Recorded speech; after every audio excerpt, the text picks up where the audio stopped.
جدار الرحمة مشروع شبابي بسيط بفكرته كبير بمعناه، يهدف إلى مد يد العون إلى كل محتاج بطريقة مبتكرة، وجدار يستقبل تحته التبرعات من الأموال والكسوة وتوزيعها على المحتاجين. حملة تبرع لدعم العوائل الضعيفة الحال، عوائل الشهداء والنازحين. هاي أول اليوم عندنا حملة تبرع بالملابس وأيضا المبالغ المادية. الحملة تستمر اليومين، اليوم الخميس وغدا الجمعة، قرابة 12 ساعة على مدار يومين.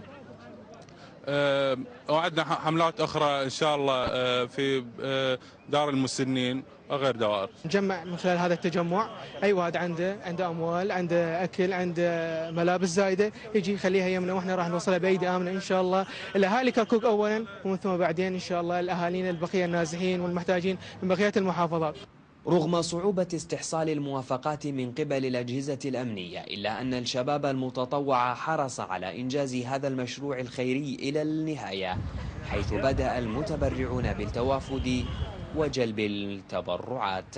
هواية لاقينا صعوبة بشغلة الموافقات، يعني انه من خلالكم اطالب انه يسوون لنا تسهيلات. احنا منظمات انسانية ما لنا دخل باي جهة، هدفنا هو الانسان. يعني انا لما اتعامل ويا حضرتك ويا غيرك انه اتعامل على اساس الانسانية، فلهذا حتى نعلي شعار الانسانية رفعنا شعار جدار الانسانية. من مبادرة من عندنا احنا كطلاب مجموعة طبية من جميع أكثر من جامعة، يعني فنجمع اللي ما يتمكن الناس أنه يدفعونه من مال، ملابس، أغطية، أي شيء ثاني، حتى ولو نقدم شيء بسيط للنازحين وللمحتاجين وذوي الشهداء، يعني اللي من الشهداء اللي يدافعون عننا حاليا.